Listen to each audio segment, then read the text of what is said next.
Au début, imaginez une scène. Vous êtes assis avec vos amis et vous vous posez une question simple. Si un jour on avait des milliards, qu'est-ce qu'on ferait avec cet argent? L'histoire d'aujourd'hui parle justement d'un groupe de 5 jeunes, dont le plus âgé n'a que 21 ans. Et pourtant, ils vont réussir à voler plus de 230 millions de dollars.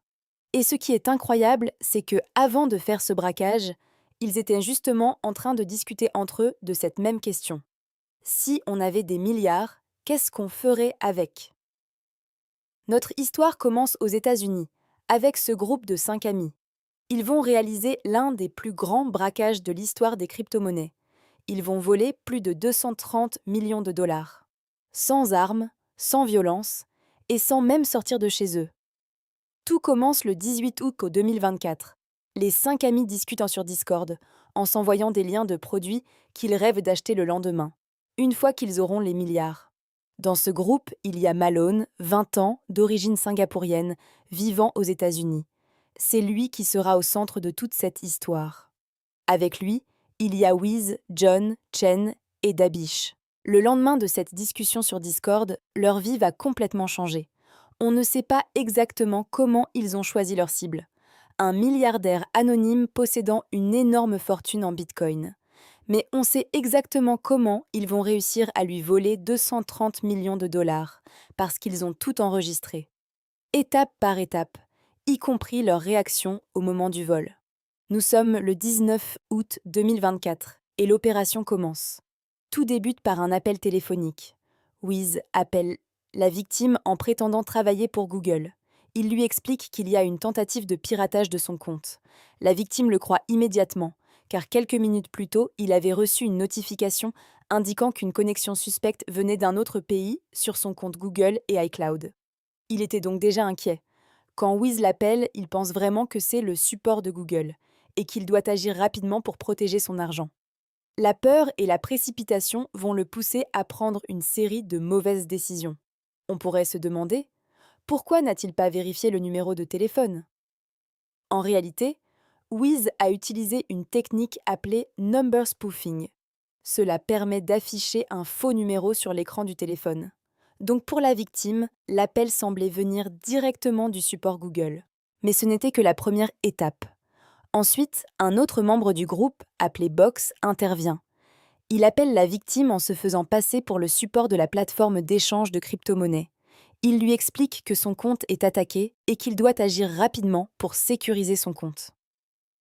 Il lui demande donc de désactiver la double authentification, le code SMS de sécurité.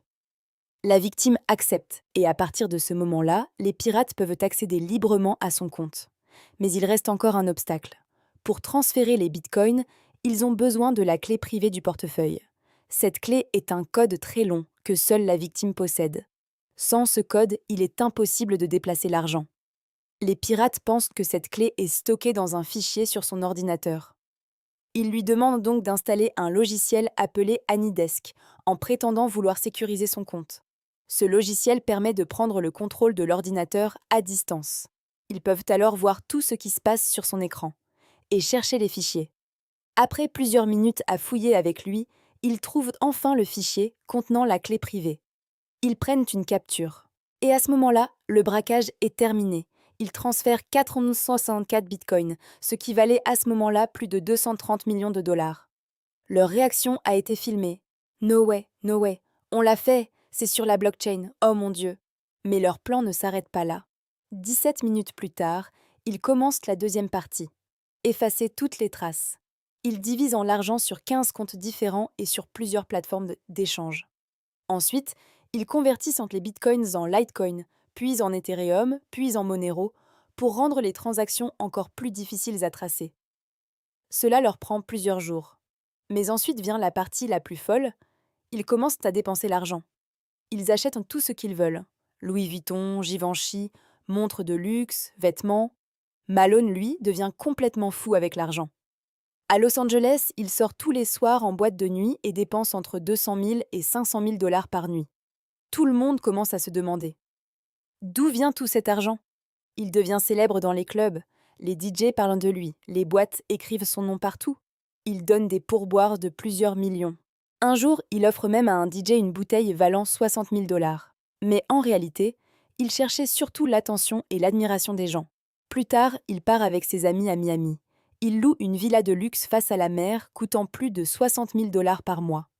Il achète 32 voitures de luxe, Ferrari, Lamborghini, J-Class, même une Lamborghini Urus Rose pour son ex-petite amie. Mais elle refuse le cadeau. Évidemment, ce train de vie attire l'attention. Le FBI commence à enquêter. Des experts en crypto-monnaie sur Twitter commencent aussi à suivre les transactions sur la blockchain.